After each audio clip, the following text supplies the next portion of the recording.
You are listening to These Walls Can Talk, a Hope Outdoor Gallery podcast.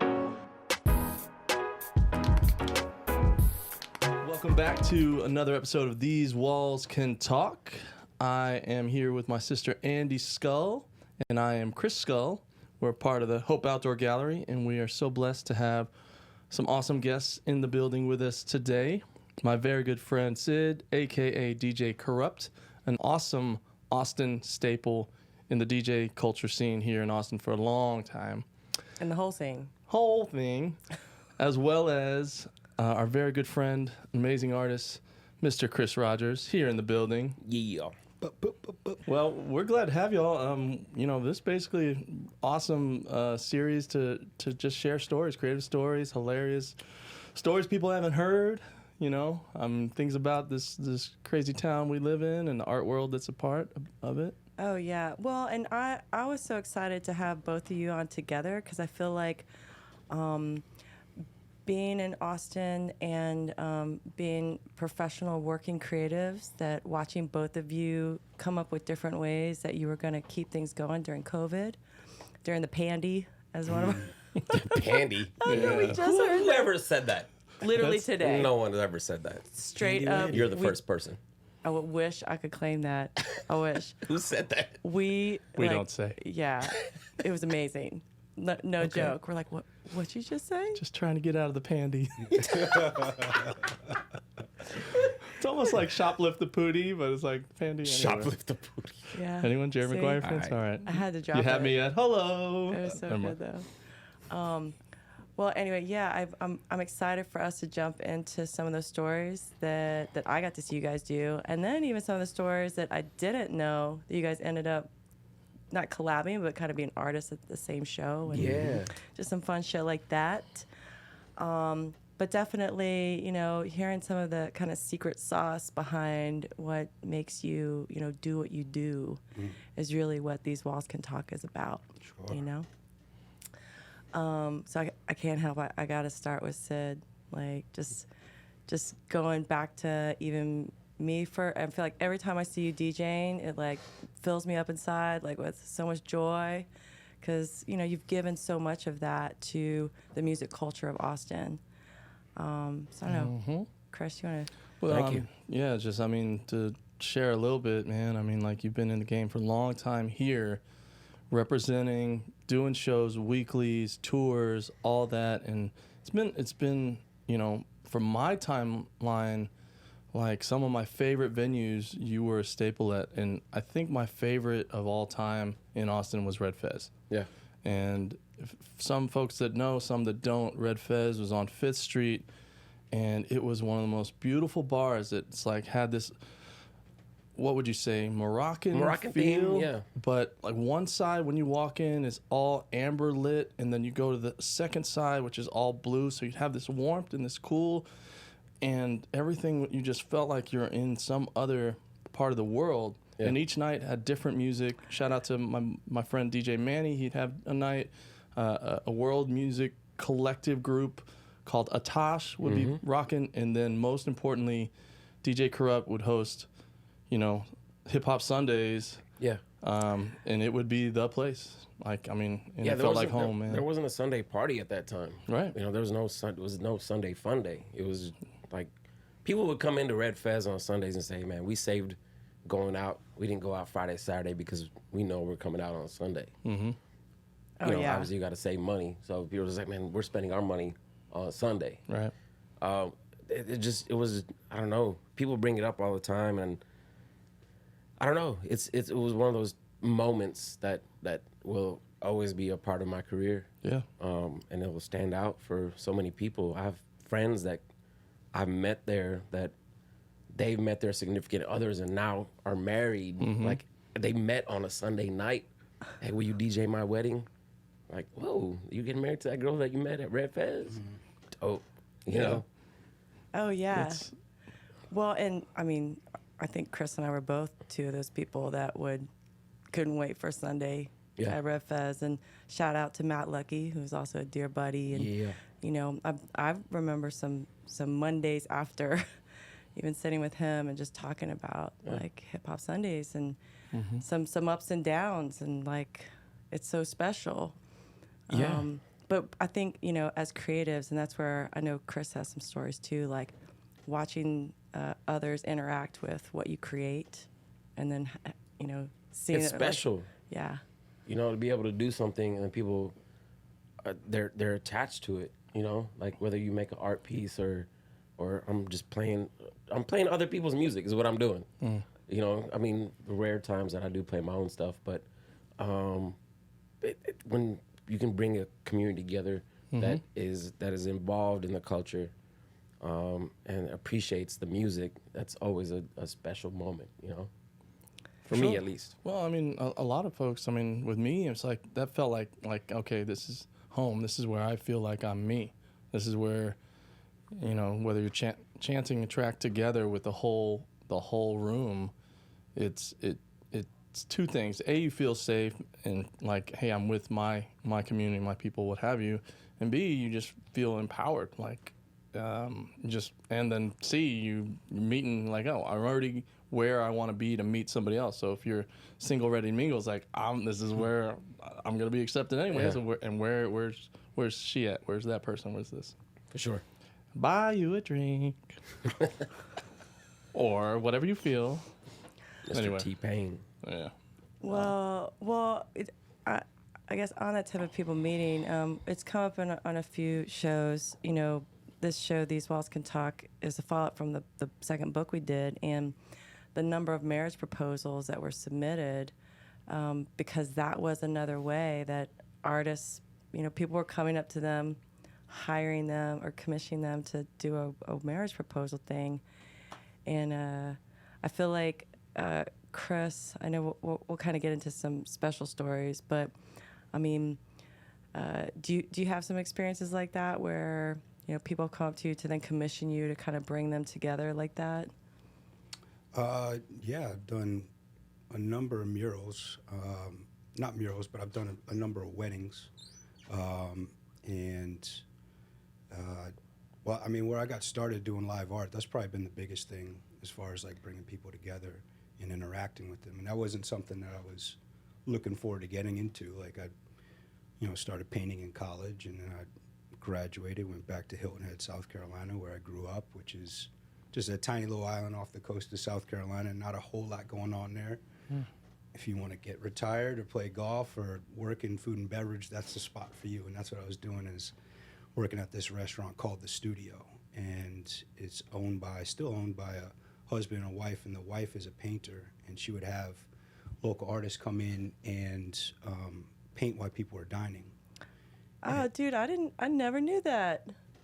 And I'd never gotten into that, you know, and I was very nervous to start doing that. Like, outside of painting, I don't really like being on stage like that. But there's just something about painting where I can just be in my own little world, but also it provides some sort of, I don't know, ambiance or entertainment for other people. And so it was very nerve-wracking to get into, but that's been like my bread and butter as far as like getting to know people and meeting people and plugging myself in. Like when I first moved here in 2012, like I didn't know anybody, not a clue. And so I had no bearings, and I just knew that South Congress got a lot of foot traffic, so I would just set up shop right there at South Congress Cafe across from Island Boots, just with my easel and, you know, paints and maybe a couple paintings. And sometimes I would sell something, but more than anything, I was meeting people. I was talking to people, and they were getting familiar with me. And to this day, I'd say a good 90% of my business comes from people either seeing me paint live or someone referring me from seeing me paint live. So. Oh, yeah. Yeah. Well, I mean, that brings me to, I mean, you guys getting to kind of do both those things that you love that have brought people together in a show. Yeah. So I don't know, you want to tell us a little bit about that? Like, I mean, it's wild. And I mean, just to give a little build up to that, one of the main reasons that I moved to Austin from South Carolina was to be around not just painters, but people that were passionate about what they do. because I knew that passion. You mean this guy? He got no passion. Zero. I'm just saying that's why I moved out here, is to be around it. And one of the biggest things is music. Like, I'm not a musician. My sister got that gene. She played the clarinet and piano, and she had that, but I can't. That's just not me. But there's nothing I don't do without music, especially paint. So that was one of the big hooks for me to move to Austin, Texas, to be around musicians and paint in concert with musicians, DJs, whatever it is. So when I got the okay to paint at Bun B's concert, that's when we met and crossed paths. And he was doing his thing, and before the concert even started, he was getting the crowd hype, and I was getting hyped too. And it's just, that's what it is. I still have contagious. a picture of that painting You do? that you did. Okay. He made a painting live of Bun B during the concert. The shit was so dope. And it was a weirder show too, because it was all seated. Yeah. Wait, what? It was during COVID, so that protocol at that venue was everybody had to be seated. Right. You can't get COVID if you're standing or sitting. Right. I know. If you're standing. Was it a charity event? Come on, man. Gee, I know. You gotta. Sniping. I know. Sniping. I forget. Was it at Emo's? No, it was at Antone's. Oh, it was. Okay. It was at Oh, that's right. Antone's. That's right. But yeah, it was a super dope show, but it was really weird because everybody was just seated. And you go to a concert, you want to dance, Especially you wanna hip-hop stand shows. up. Especially with Bun do B, some living shit, you know. legend, like Texas legend. Yeah. Come on. But what if everyone imagined they were like, in the ride, such? I don't know. Actually, I wasn't there, but That would be fun as shit to have like a 2-seater, like the little. little lifts. Okay, Even those little, yeah. everyone, grab your purple lean. Like, I don't know. Never mind. Sorry. Let me not ruin this. It was the dopest and weirdest show at the same time. But what you created was awesome. Yeah, thanks, man. Yeah. No, I enjoyed it thoroughly, man. That's another thing, is be able to paint with people that I've been listening to. Or Yeah. For example, like this past year, I got the opportunity to paint with Tony Hinchcliffe and Brian Redband on their podcast, Kill Tony. And ever since Joe Rogan moved here, like, the comedy scene's just been blowing up. And it's been like a huge thing for me. A big part of my story also is recovery. And when I first moved here, I didn't get sober till 2014, but a good 2-3 years before I got sober, like when things were really, really bad, and I had a hard time being quiet, especially when I was going to bed. Like, I would fall asleep listening to stand-up comedy or music or something like that. And so to be able to now create and collaborate on some level with a lot of these people that were not even being hyperbolic, but a lifeline for me in those times, like, that was like a defibrillator for me every single day. Like, it's amazing. The universe is wild. Yeah. Well, arts, culture. I mean, to me, that's really what life is all about, and what a Full circle. Yeah. What a city, why people move or travel places. You want to experience the food, the music, the art, the comedy, the culture. Yeah.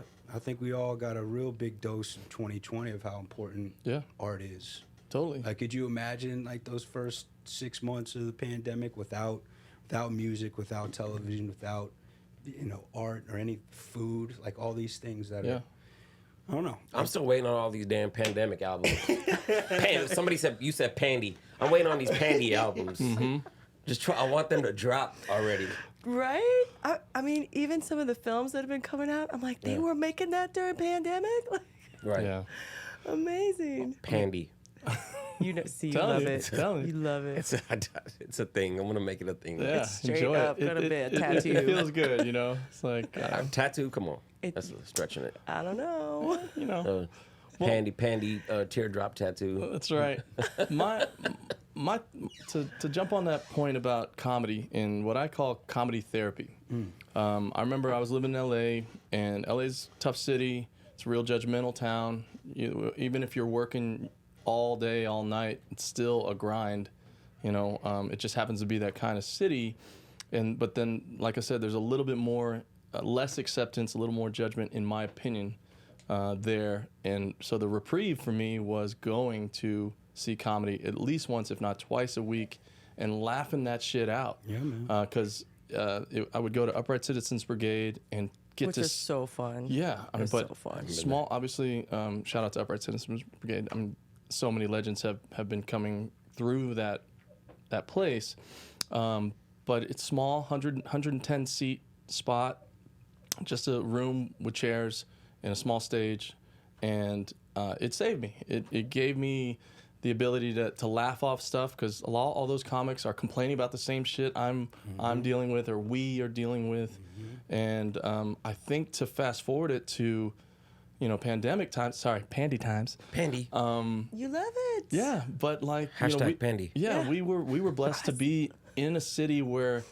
comic legends were finding their way here. Dave Chappelle did months and months of shows after show at Stubbs. Obviously, just like the Antone show, spaced out, tested, all the things, but it still gave people access to, laughing some of this shit out.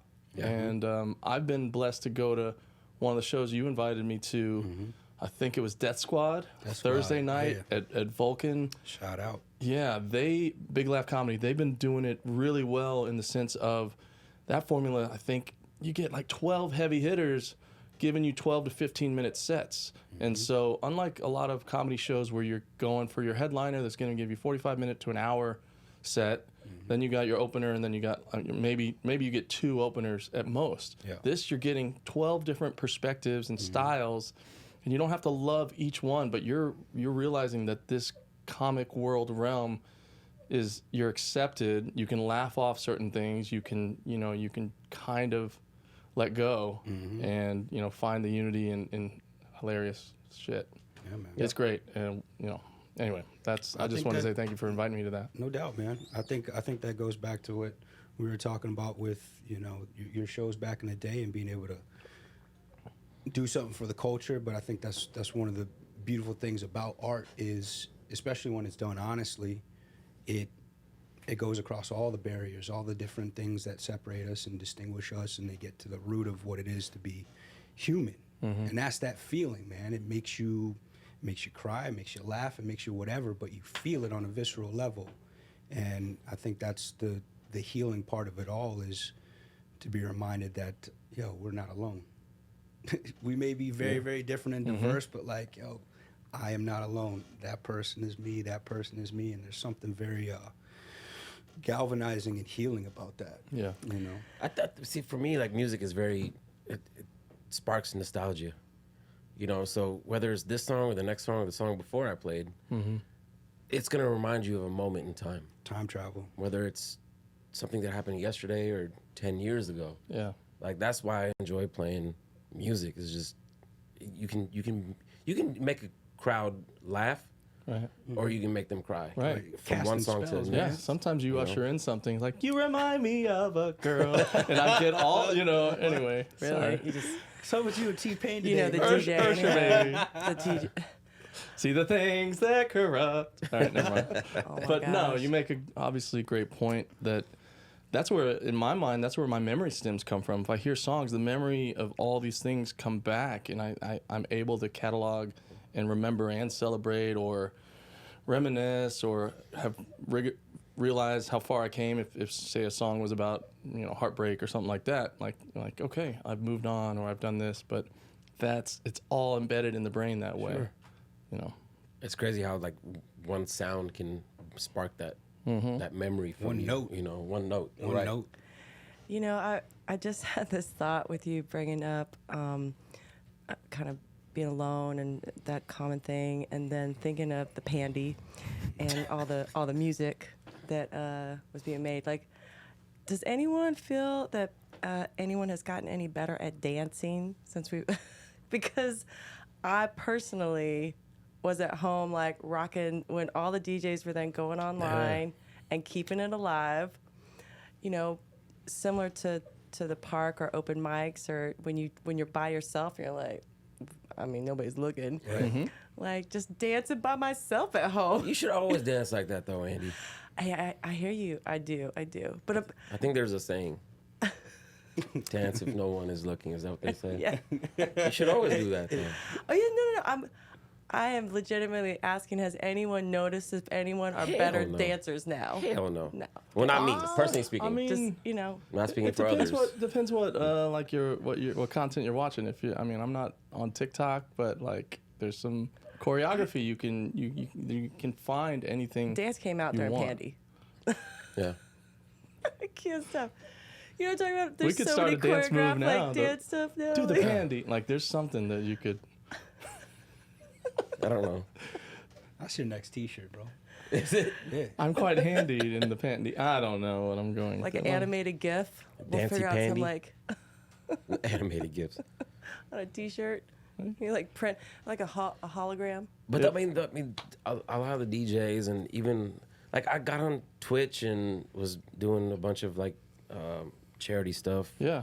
and had some live painting going on. You were at Negative. Yeah. And You host. We kind of help be a home base for one of them. yeah, I mean, it was super dope, and it was cool because I started watching things that I didn't think I'd normally watch, like watching people game. Like Right. that's a thing. Oh yeah. Like I didn't know what Twitch was until Come on, man. the pandy, you know, like people game. Like they have tens of thousands of people watching. Millions. Yeah. It's wild. Crazy Millions. town. But to be able to have that outlet was also you know, super dope. Just to be able to do something when you're not able to be out. You know, Yeah. it's a cool outlet. Definitely keeps people sane. Keeps people feeling like, okay, community. If we can't interact face to face, we're still Yeah, around. You know. together but separate. Kind you know? of. I mean, but the pivot. Everyone says the pivot. So how'd you adapt? How'd you pivot? You know. I mean, I feel like I everyone. mean, I see some DJs that still are on there making some money. Yeah. The best example was Like, there's no reason to play in the club, really, if you don't want to. Yeah. Right? It is interesting, like these things that came up of like creating culture and community still, and how the artists and creatives like figured out, okay, here's this other way. Yeah. Right. I mean, here's a great example. I mean, DJ hero of mine, D Nice. Right? Yeah. Shout out to D Nice. As the Pandy hit, he jumped into creating a format called Club Quarantine on Instagram and a couple other platforms, and hundreds of thousands of people are dancing in their kitchen because he's like, all right, we're home, but we're together. I'm gonna do this and do that, and you know, his continual evolution, even though he was already part of hip hop legendary things because he started with Boogie Down Productions and all that. One of my favorite days as a DJ is I was blessed to open up for him as he was touring through some events going on. Thanks for helping put that together, Andy. But yeah, shout out. But yeah, I mean, but just Shout out to my sis, but good right example, over there. just a good example. She's somewhere in this room. But like just a good example of like one individual utilized their platform. It grew like wildfire in a good way, and now Bro. reaping the benefits from that too. I was watching that the night he hit 100,000 viewers for the first time, and I was just, I mean, Oprah's in there, the Obamas are in the live chat, and you're just like, oh shit, this is fucking real. Yeah. Like 100,000 people. Yep. That's wild. Yeah. Yeah. Well, now as we kind of enter into the whole metaverse, you know, like Ready Player One, the writers here in Austin, Right. it premiered at South by here. That wasn't that long ago. Now NFTs blowing up, you know, like Are I they? mean, Oh, it's intriguing. Are they? It's intriguing. well, I mean, I feel like cut to you live painting it at these comedy I've shows. done one. They're definitely real, but Well, but there's a lot but of the there's a lot amount of game out there right now. Oh yeah, Yeah. no, for sure. I think Let me that'll- tell you it about should NFTs. weed- Let me tell it you should real quick. weed Yeah. itself out though, right? I think. Yeah. Over Oh, time. no doubt, no doubt. Like the technology is definitely real, and it's definitely the future. But like, I don't know. Yeah. I've walked into many a conversation where it felt like I was at a used car lot, and it's like, come on, man. Yeah. I don't Getting know. sold. Did Getting you see sold. the plot that Snoop bought in the metaverse? I mean, Yeah. I don't know. I can't keep up. I'm trying to. No, I mean it's And then I definitely am. it's definitely real. It's definitely going somewhere, man. But I think as of right now, man, I'm trying to keep one foot in the real world for real. Oh yeah, no, definitely. I don't know. I'm enjoying I'm like even just bringing up. skeptical of Meta. I'm skeptical of Facebook. Oh, What they've done thus far with people's information and whatnot. So it's like, It's all about data. I don't know. A healthy skepticism. Yeah. You don't have to be a hater of data. No, I'm not hating it. I'm not Data hater. I'm not Data hater. Data hater. Not at all, man. Meta hater. We here in the pandy with the data haters. No, am I the only one though? It's kind of like, No, yo. I'm there too. It's kind of like, but I'm also trying to educate myself and see, well, like, what's momentum, what's where is this going, and but yeah, I'm not sure yet either. It's crazy to think that like it's here now, and if you're getting into it right now today, you're already a little late. You know, like it's moving. It's so fluid, and it's moving so fast. right. Yeah. Well, at the same time, I mean, do you remember way back when you had to like log in to go email somebody, and Yeah. the internet was just starting? Yeah. You know, there's Back just, in the day when I was young and I'm had not a a kid laptop. anymore. Oh, my bad. Yeah, no, I hey, should man. have kept up. You and I were in junior high. I remember getting on the internet, and it was just text. There was no pictures. yeah, right. God damn it! I just dated myself. Yeah. Fuck. Back. Yeah, you did. Don't be a data hater. Yeah, it's all good, man. You're in good company, man. But we all just nodded and said yes. You know. Back when a dime bag cost a dime. Right. Yeah, that's How much another- were condoms? Honestly, I don't know. We honestly didn't that's use them. another thing that I'm thankful for is that there was a good chunk of my life that existed before the internet. Yeah. Yeah, Oh, Real shut up. content. like yeah. we were I mean- outside. Well, I look at it like the balance of the positive is that you can reach so many other people Dude, that you there's would so much never positive. interact with, There's right? so So much like positive. that artist in a whole other part of the world can get to know your so work. much negative too, though. That's The what other I'm saying, side is man. like, For will sure. that the untangible, the concrete route? I mean, where's the happy place? That's I don't know. Yeah. Well, and Data that, haters. But I was jumping off of or into that from seeing 100,000 in the room listening to D Nice, right? And so some of this cultural or experiential stuff, like audio art, like it's amazing. It's like game changer, right? And then if suddenly 100,000 people were watching you paint live at a comedy show, it's still like amazing, Yeah. right? So I feel like the dangerous part is when we're like, oh, but wait, you're supposed to physically be there, and now, and it's I don't know, it's a real disconnect and. I think the dangerous Or part is selling when, it, putting the value at it. Yeah. I think the dangerous part is when people have influence and they don't use it the right way. That's what I'm saying. That's the dangerous part. Well, okay, yeah, Sure. this did come up before. Like, I don't know, I'm not kidding about this. The first time, and still I can't even say the word, someone said influencer to me, I was like, what'd you say? Yeah. You know what I mean? Because we also know in the world of production, I mean, like, people buy those.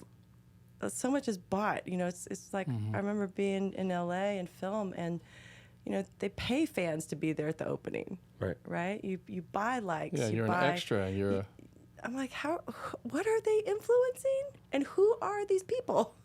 yeah. Not that I don't believe, but I don't know. I'm just like, Man, I honestly, like you were talking about TikTok, I see these kids these days and they're just on their phones, they're just walking around, just like doing some dance, whatever the dance craze is for that moment or the song. It's the pandy. And they just walk around just doing a dance. Like, what are you doing? What's going on? Like, who's influencing you to walk around like that? well, that's what I don't know. Herein lies the questions.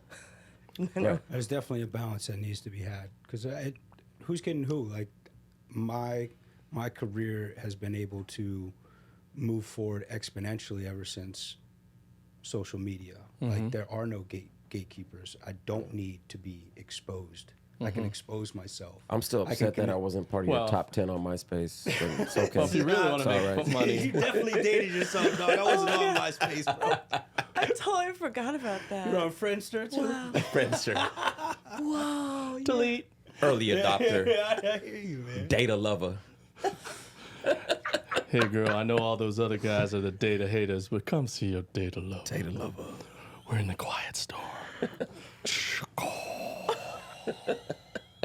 Sorry, we're in a safe space. Yeah, this is a safe Super space. safe. Wow. Well, I mean, the one thing, just like being in Austin and having the city grow so fast, so exponentially quick, you know, there's going to be adaptivity to each of these things. And so I don't want to get left behind, so I want to know how it all works, but have enough ability to choose what I'm going to invest my time and my talent and what have you in it. But I just don't want to get left behind either. See, right there, How's that feel?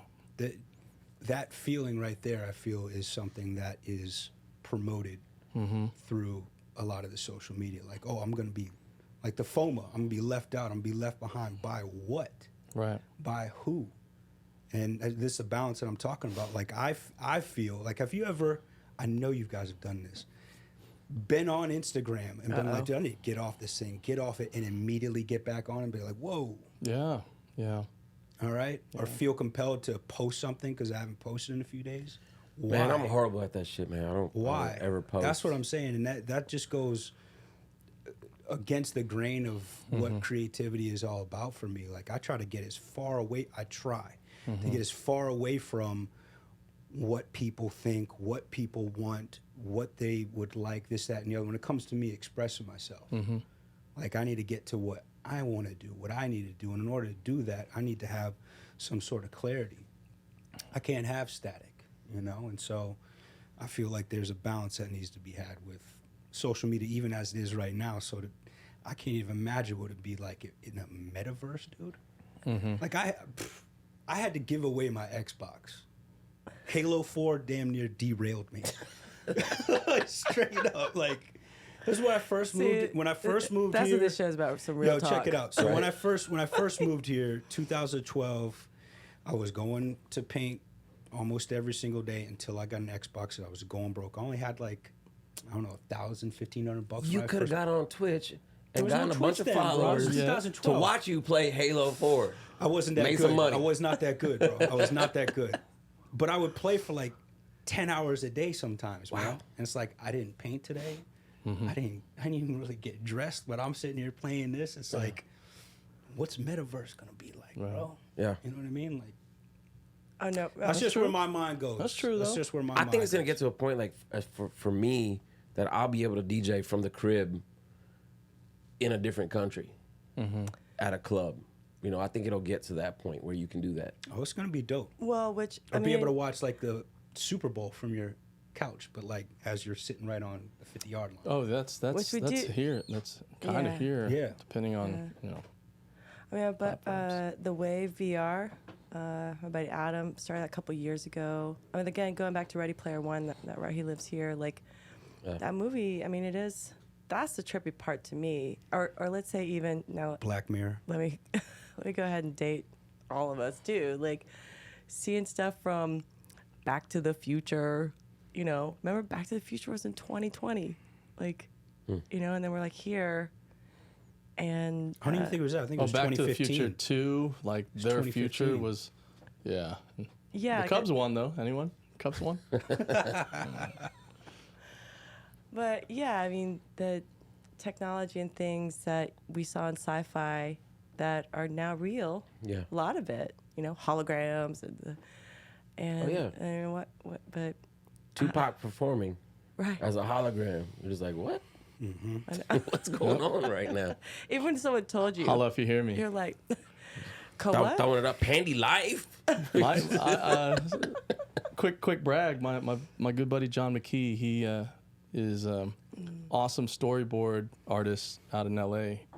One of his projects is he did the sketches and the moldings, the initial sketches of that Tupac hologram. Oh, dope. It's hard to do at that time as technology's gone on and on and on. But yeah, anyway, shout out John McKee. There you go. Well, I was thinking about a lot of sketches that you were working on, and this incredible mural that ended up being at the corner of Native, and the amount of interaction that I personally got to see you doing with the community, with people. So interesting because having it be public art that's outside also allowed more people to come in person. In fact, people were driving by just to see this incredible tribute mural that I feel is still going on. But anyway, I'd like to talk about that. I remember you texting me, And I called Chris, and we're like, let's make this happen. Yeah. Yeah. That was 2020. A couple of days after George Floyd was murdered, and I was working on a project at the time, but something just compelled me to like stop that project, and I just felt like I needed to say something because it was right when all the protests were going on, and there was actually a protest right downtown that shut down 35. Yeah. And I'm like driving to this wall, and I'm just like, dude, I can't even concentrate on work right now. You know, it was like that palpable. So I got on Instagram and put out a story saying I'm looking for a wall. You know, and you guys hit me up literally like 15 minutes later. And then within a day, I was over there with, you know, Mr. CK and Chris, and we were powwowing, and you know, that was an amazing experience because that was a wall that the SI painted, but the concepts and the thought that went into it, that was something that I gathered from many a conversation with Chris and CK and even people passing by as I was working on it.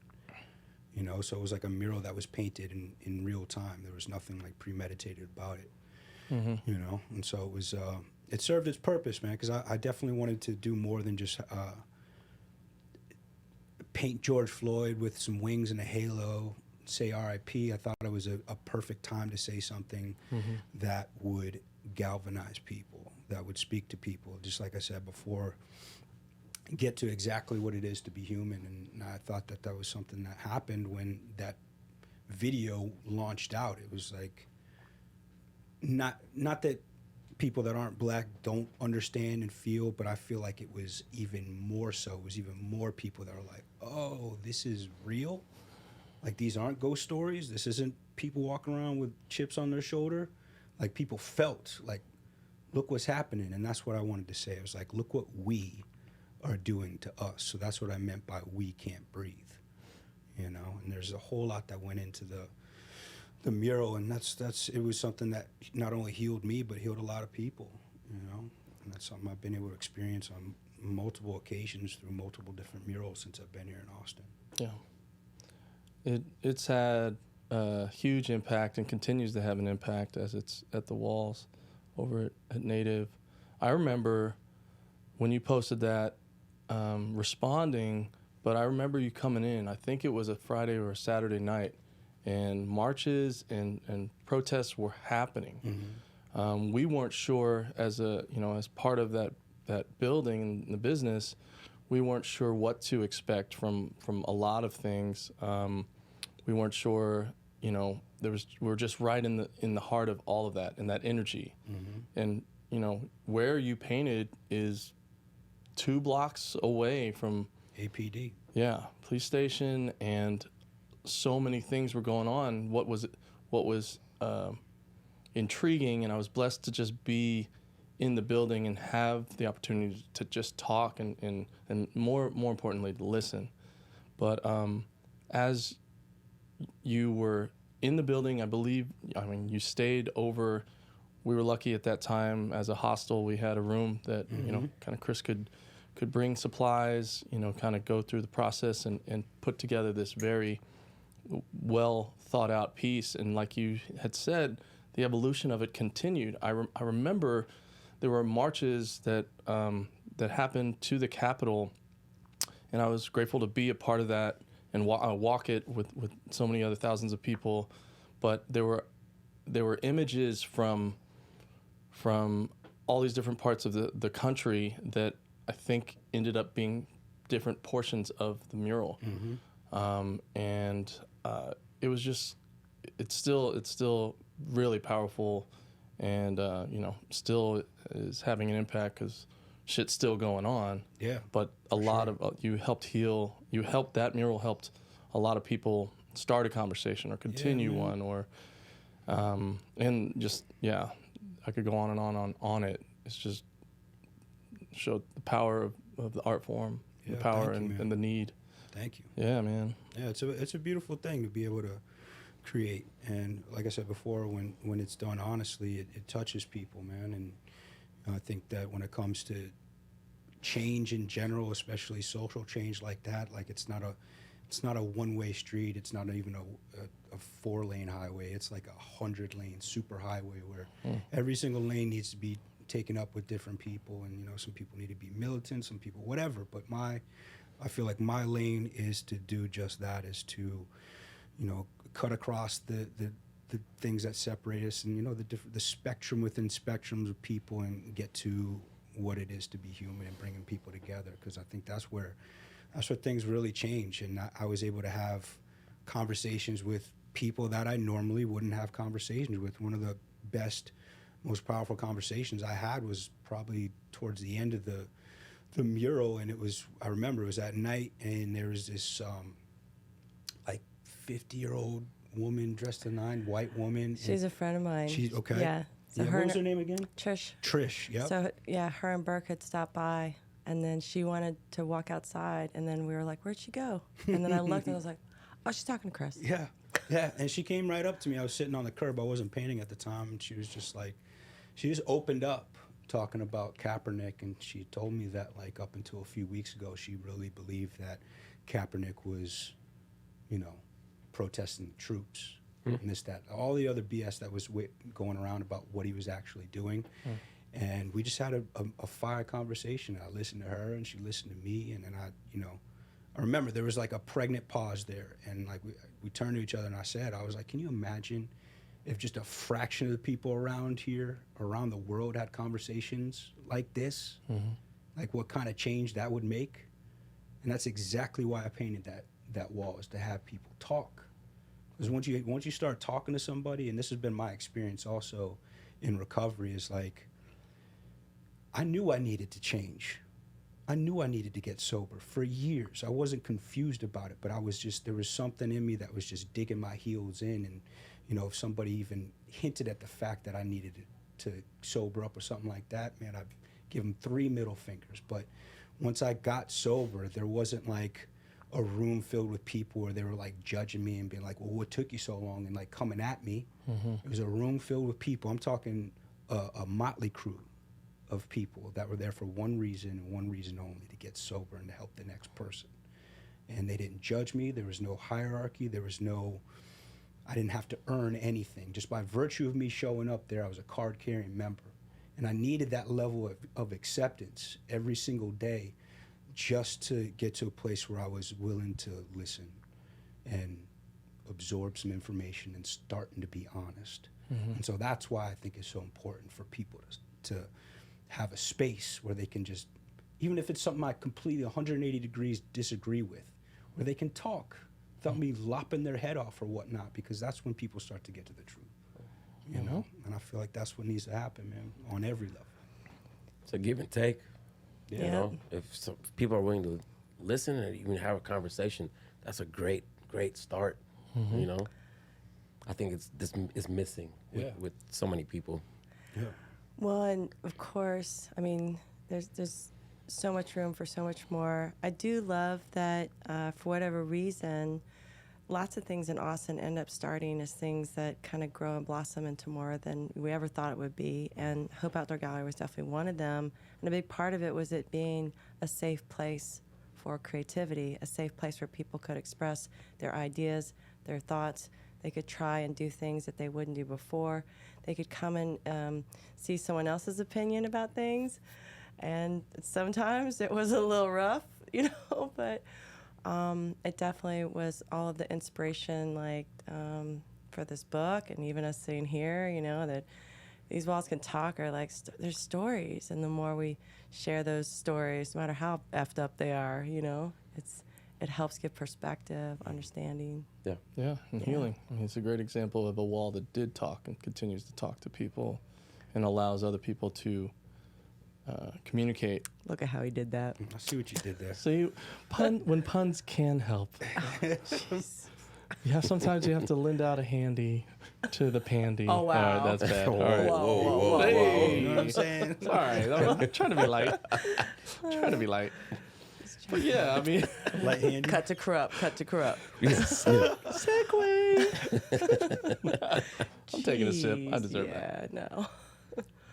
Nah, but I mean, I shout out to y'all, man, for providing, you know, the space for people like Chris to do something like that, and just you guys are a staple in our community, and we thank you. Well, we're all in this together. And like you weren't out the walls, but like you would DJ the annual art shows. Yeah. You know, all of this has been a community of the army of awesome. Yeah. Yeah. That's how I look at it. I mean, here's my opinion. I'll never be able to. I don't have the gift of painting and making something beautiful visually. My side of things is adding to it. You know, giving a soundtrack to an experience. Maybe I think that's where you and I are very alike, Sid, because I'm not on your level. I'm not traveling the world touring with Black Alack and Gary Clark Jr. and shout out to all those guys, Zealy franchise, all them. You don't want a ticket to one of those shows. Right, or Bun B or any of these kind of legends. Got you.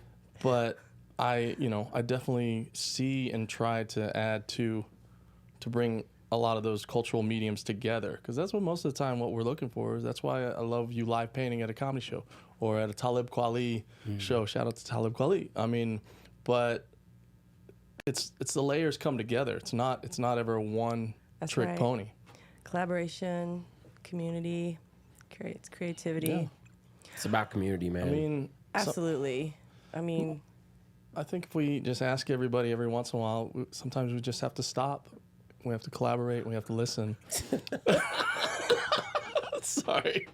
That was alley-oop to you. Wise words from Mr. Van Winkle. Anyway, my point is, I mean, yeah, it's never one person. It's never one style. Okay, so before we I started the just show, Philadelphia. Never mind. He did that, man. turn his mic off. Okay. That would be mutiny. Mutiny. Wow. Well, before the show started, Chris and I were sitting here jamming, and we were bringing up how when we're born, like, do we pop out like with our personalities?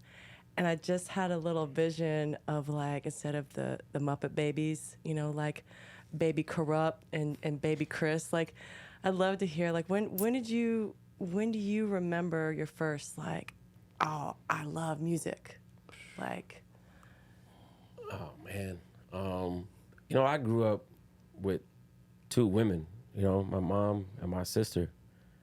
And Sounds familiar. They're all about the Bollywood films. What? So there was the soundtrack at my house was not the radio listening to, 80s or 90s music. It was just all. See, the thing about Indian movies they're more popular as the soundtrack is better. If the soundtrack is better, and they have the right actors, and because it's the same storyline for every Indian movie. Boy meets girl. Girl is either rich and this guy is poor, and the families will never accept, and then they end up falling in love, and it all works out at the end With a big dance. That's the big dance. Big dance. Okay. And every single song there's a video for the song in the movie. So that's where you get the whole musical, Bollywood dancing. But yeah, that was my soundtrack, and just singing songs, driving with my sister and my mom. Oh my gosh. Or just, that's where I was like, yo, it's just dope. I'm like smiling right now, just seeing Baby Sid. Baby Sid. Just bopping around in the car to Bollywood. Oh yeah. Oh my God. I got some moves, man. Yeah. I perfected them during the pandy. Yeah. See, that's what I'm saying. Everybody was practicing their dance moves at home. Bollywood is bigger than Hollywood. I mean, the level, the scale. I remember being in Singapore visiting our uncle, and he was trying to pitch to me. I mean, I'm came from the filmmaking world, and he's like, Chris. I can't do my uncle's voice. He can totally pull out the Singapore accent. That's all right. But he's like, he was trying to encourage me to like consider moving and getting more involved in Bollywood instead of Hollywood. It's like, but like realizing that the masses amount of people that are about that industry and that level of entertainment is huge. Yeah, but that was my music experience, man. That's how I grew up. And I had to kind of learn some older music that other kids just knew because that they grew up listening to radio or whatever albums that their parents were playing.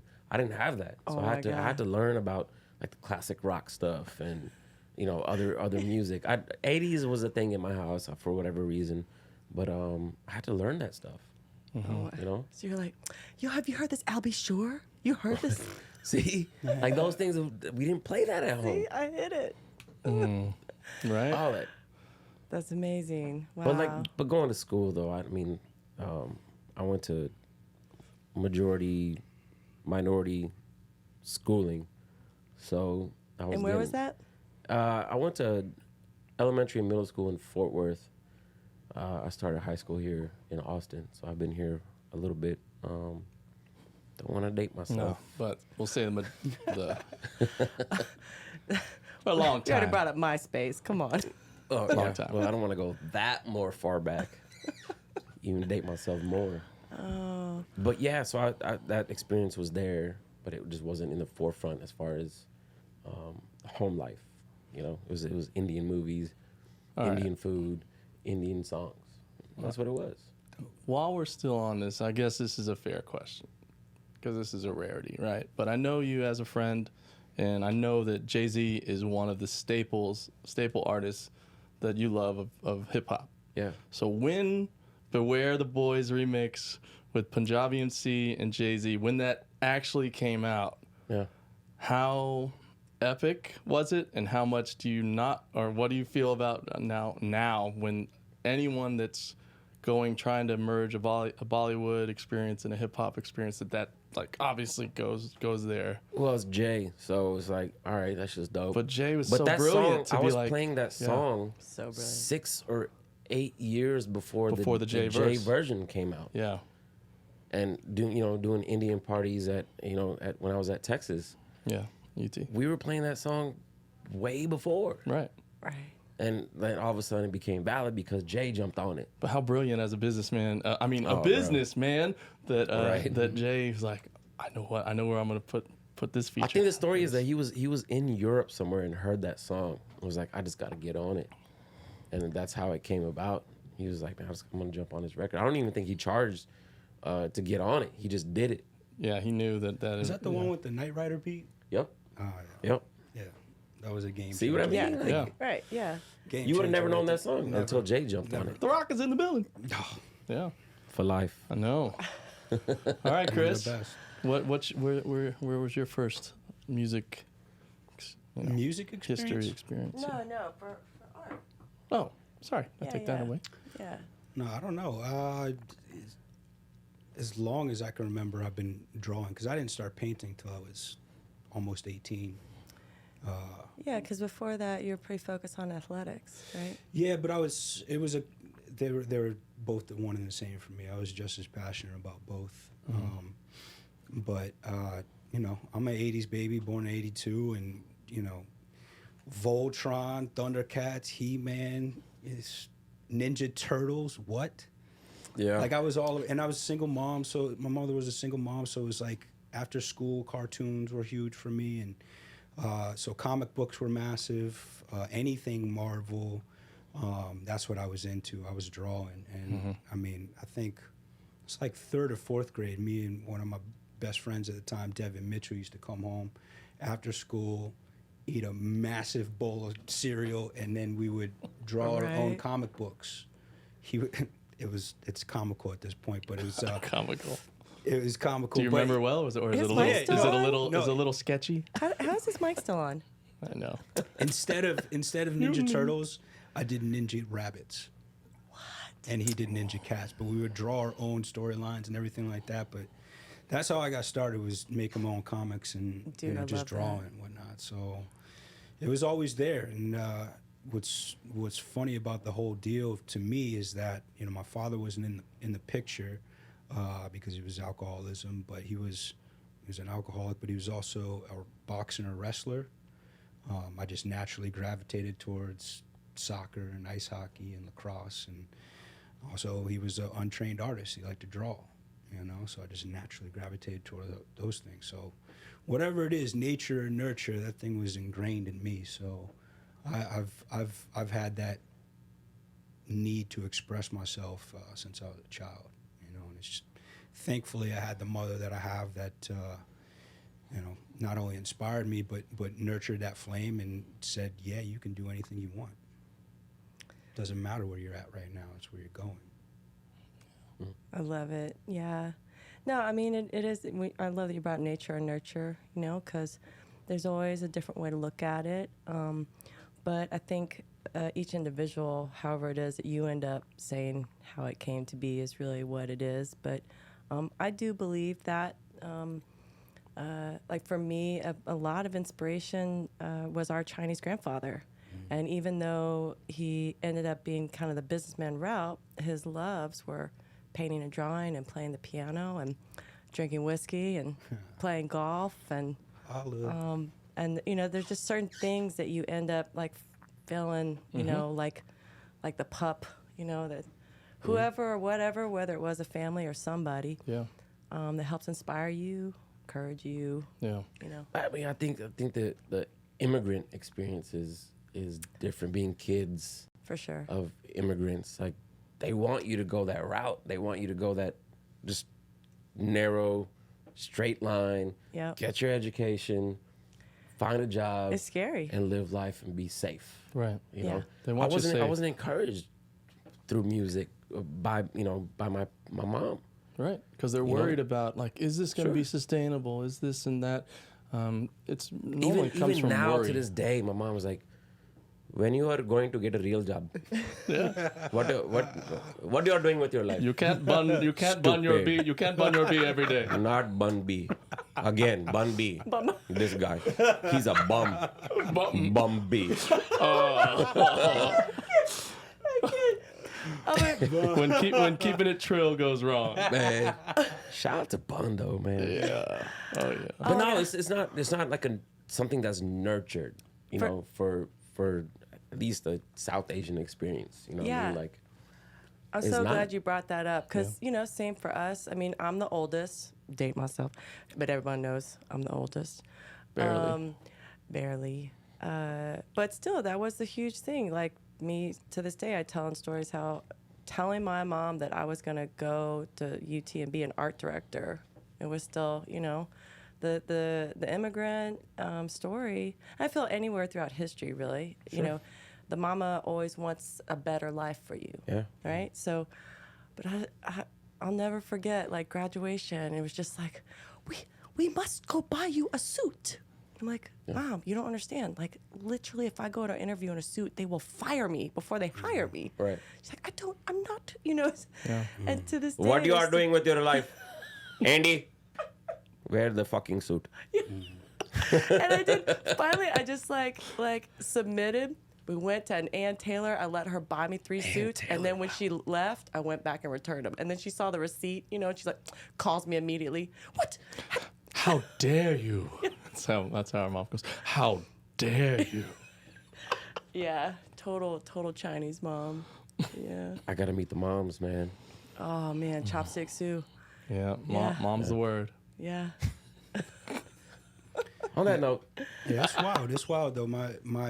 I think my mother. Well, I know my mother. She grew up with my grandmother, who was not an immigrant, but very much in the same vein, where my mother had to do exactly what she wanted. Otherwise, there was no love, there was no support, and so, you know, long story short, my mother ended up leaving home at like 17 and putting herself through college, and you know, married my father, who's black, and that was not something my grandmother approved of, and so it just set up a stage for me and my sister growing up, where my mother was like, yo, whatever I remember she said this to us. She woke us up in the middle of the night to tell us this. She was like, whatever you want to do, and she said this, I don't even care if it's a janitor. Be the best janitor you could possibly be, and I'll love you no matter what.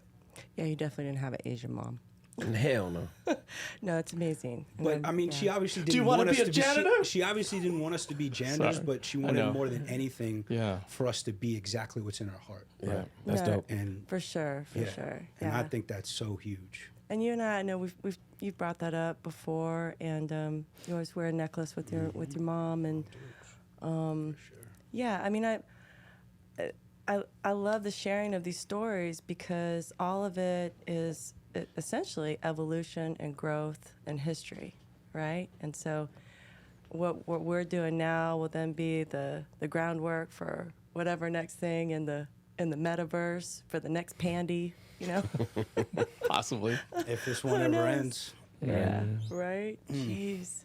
What were we saying? That's what I guess saying, the AC and the BC, or the, you know, before COVID and after COVID. The new normal. Still waiting on that AC. Yeah, right? Well, okay. So we'll get to the part of the show where, you know, we've asked each guest to share what quote or saying that you would have to share with the world on a brick at the park. And, you know, it's been really cool to kind of even feel some of the inspiration that different guests and friends have had. I can't wait to hear what you guys are going to say. I'm going to let Chris go first. I'm going to put my thought into it while he does his. Probably calm seas make poor sailors. Damn. Calm seas make poor sailors. When I was 19, 18 actually, the prep school that I went to, got the opportunity to go to, Pomfret School, I ended up getting expelled from for drinking. Shocker. And that's where I learned to paint. That's where, you know, everything went up to another level. It was a very positive experience. And before I even got home from my expulsion, in my mailbox was a postcard from my art teacher, and it was just a picture of a painting of a man in a boat in a storm. And on the back, he wrote that quote, "Calm seas make poor sailors." See? And long story short, 18 years later, I got to go back to that school and paint a mural centered around that, and the whole theme is called "Calm seas make poor sailors." Wow. And I needed that. I needed to be reminded, like, oh yeah, this is rough. It's supposed to be rough. Anytime life is too comfortable, man, you get soft. You get soft. Yeah. And, you know, friction makes growth. Absolute. For sure. Yeah, recently, I don't know why, I was in some documentary and they're explaining that emotion is actually energy in motion. Yep. And I was 100%. like, oh, right. Like, and that feeling, you know, no matter what it is, that is the type of growth and movement, and that people also will be very judgmental of people they care about in their lives, being like, you're not like you used to be. It's like, well, yeah, because we're constantly growing, we're constantly changing, we're constantly energy in motion. And the fun part is to figure out how you can do that together. Yep.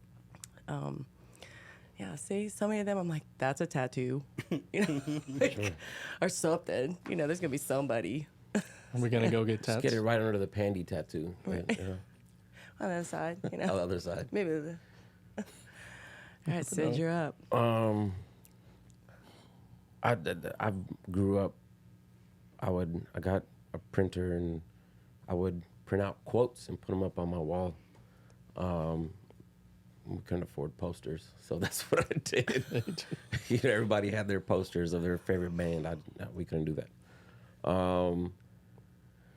I think it would be a quote, and it's kind of funny also, but it's all things cometh to those who waiteth. If they worketh like hell while they waiteth. And it's a funny quote, but it rings true. Like if you're putting time into your craft and your art or your job that you do daily, if you're putting time into it, whatever you want to come from it will be because of your exerted effort. You know? Yeah, Efforteth. efforteth. I fucking love that one. If it's true. But no, if I had a brick, it would say, man, he loved life and he left everything on the table. That's what it would say. That's dope. Yeah, okay. Two Well, bricks. 2 bricks for Sid. There we go. 2 bricks, 1 chain. Oh, but I do. 2 bricks, one from the left, and one from the right. I don't know. Thank you very much you. for Thank joining you. us. Dude, for real. Yeah, it. thanks for Thank you, bringing it, guys. Yep. All those data haters out there, we will see you next time on These Walls Can Talk. Appreciate y'all. You have been listening to These Walls Can Talk, a Hope Outdoor Gallery podcast, powered by Dropbox, DocSend, and Ibble.